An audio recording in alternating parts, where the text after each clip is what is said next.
September 11, 2001 is a day that will live in the hearts of Americans forever.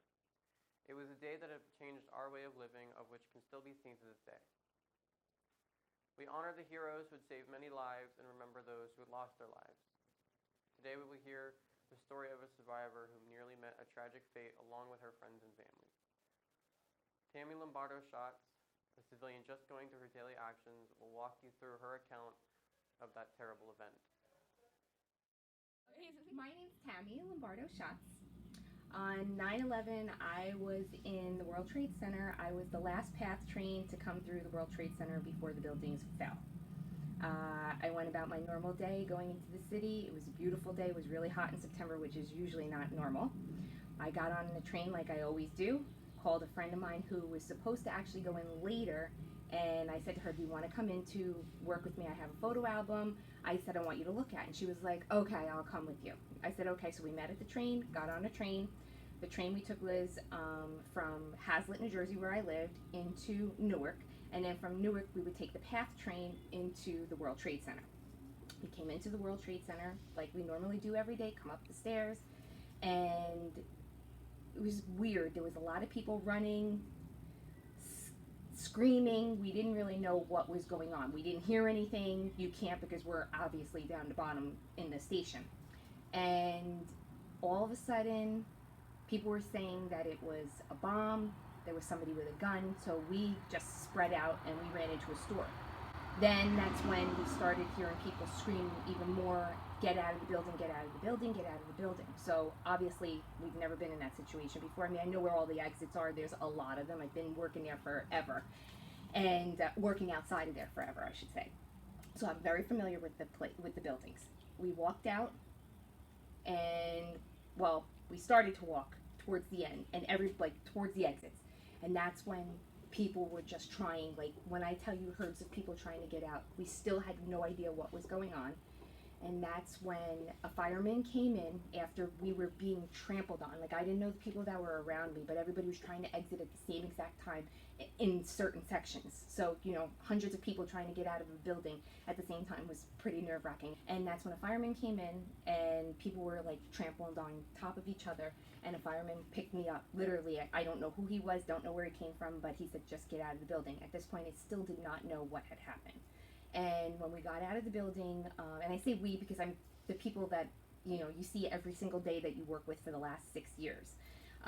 So I got out of the building, and when I looked up, you can see like papers flying everywhere. You could see debris, pieces of the building were falling down.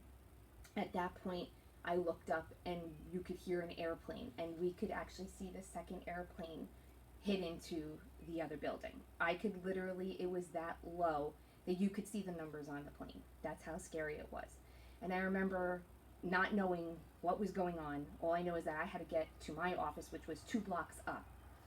And I walked to my office, still not knowing what's going on, still had no idea. Got into my building, and I remember the first phone call that I made was to my dad, because I tried my mom, and she worked outside a block away from the Empire State Building. Phones were not working at that point.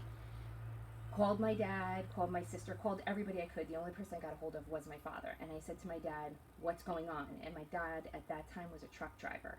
And he was actually delivering to Newark, and actually saw the planes crash into the buildings while he was in his truck.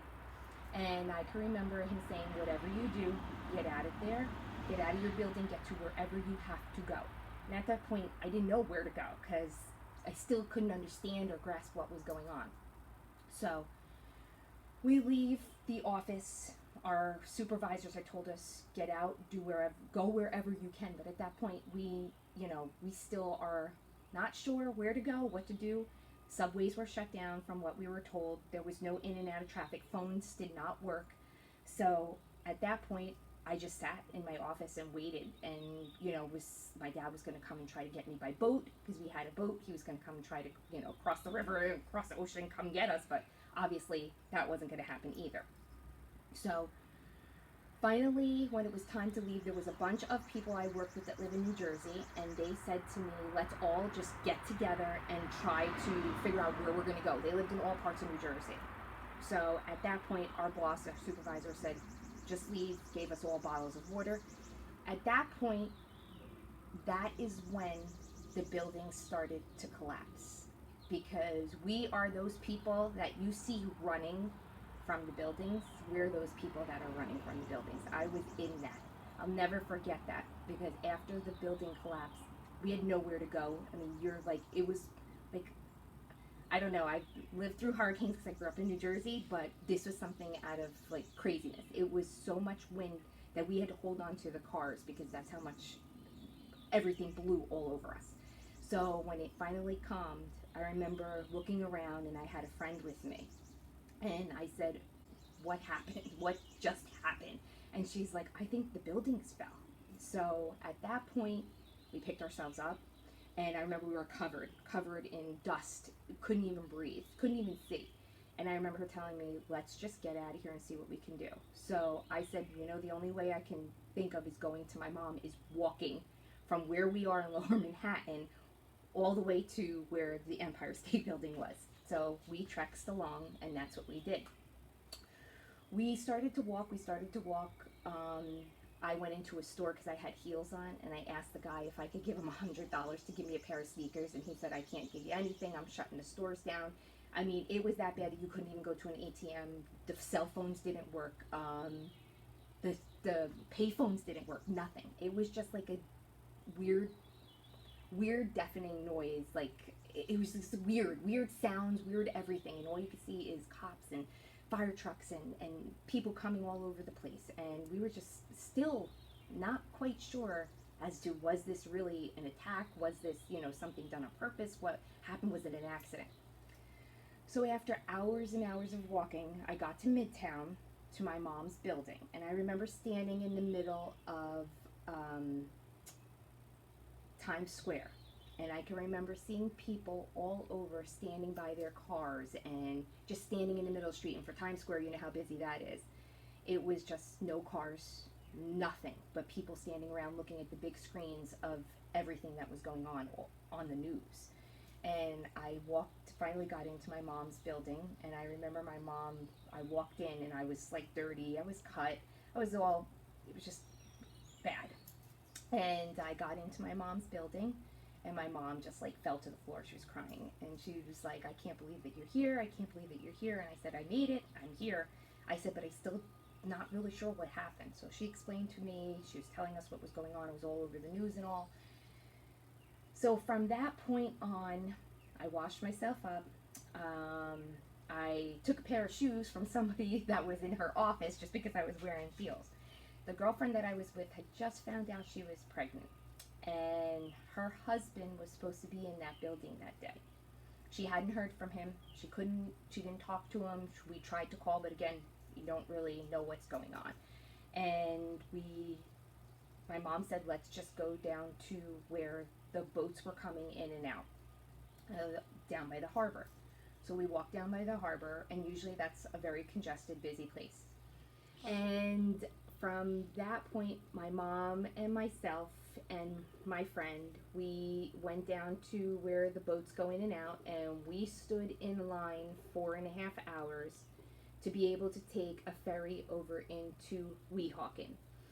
And it was a long day. It was 4.5 hours of standing there, and we made my friend sit down because she obviously just found out she was having a baby, so we didn't want to make her, do that. So we sat, me and my mom would take turns. People are crying, and then when you start to see army trucks and military cars going up and down, we knew this was pretty bad. Finally, we got on the ferry, which was like a 40-minute ride. It wasn't really that long, but there was a lot of people all trying to get on at the same time. Mm-hmm. Then from there, we took a bus from Weehawken over to Hoboken, to the train station. That was another thing. There was a lot of people. It was packed, and at that point, I'm just 10 hours into it, and I'm exhausted and still shocked of everything. So after that, we went to Hoboken. We waited for a train to take us back, New Jersey Transit, back to Hazlitt, where I live, down the shore. So on my way home, there was a lot of people asking questions because obviously, we looked like, my mom and I. My girlfriend did end up going on a different train because she lived in a different part of New Jersey. She did find her husband. They did talk and whatnot. She was able to use another person's cell phone on the train. So, my mom and myself got home, got off the train, and there was ambulances all lined up because where we lived in New Jersey down the shore, everybody worked in New York. Everybody took the same trains. So we were in Hazlitt.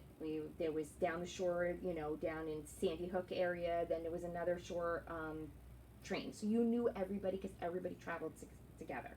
So there was all ambulances waiting. When we got off of the train, I just had enough, and two guys in white coats, dressed in white suits, came over to me, and my father came over to me and said I had to go to the hospital right now and be decontaminated. And I was like, I'm not going in the ambulance. I had a long day, no. But because of the asbestos and everything else that fell in, with those buildings and what we breathed in that day, I had to go down. So my parents were able to take me to the hospital. They gave me clothes. They gave me scrubs, I should say. They took all of my belongings, everything, my pocketbook, my shoes, my clothes. I had to go into a special tube, I guess you would call it, like a hut, to rinse myself off, I guess, with special soap and whatnot. And then anybody that was there that day, FBI agents and detectives from our town, were interviewing all of us to see what we knew, what happened, what we saw. So then I had to deal with that. I had some bruises and some marks, and I think the worst part was afterwards going home and thinking and seeing everything on TV, and that was the hardest part of it. And I do have to say, the friend that I made go into work, I should say, later than she normally does, so she could sit on the train with me and look through my photo album. Her company was Cantor Fitzgerald, which is where the first plane hit the floor and wiped them all out. So I always say that there's a reason we did that. I don't know if she was my angel, I was her angel. We say that every year on the anniversary of 9/11. And that's pretty much my story, and I survived.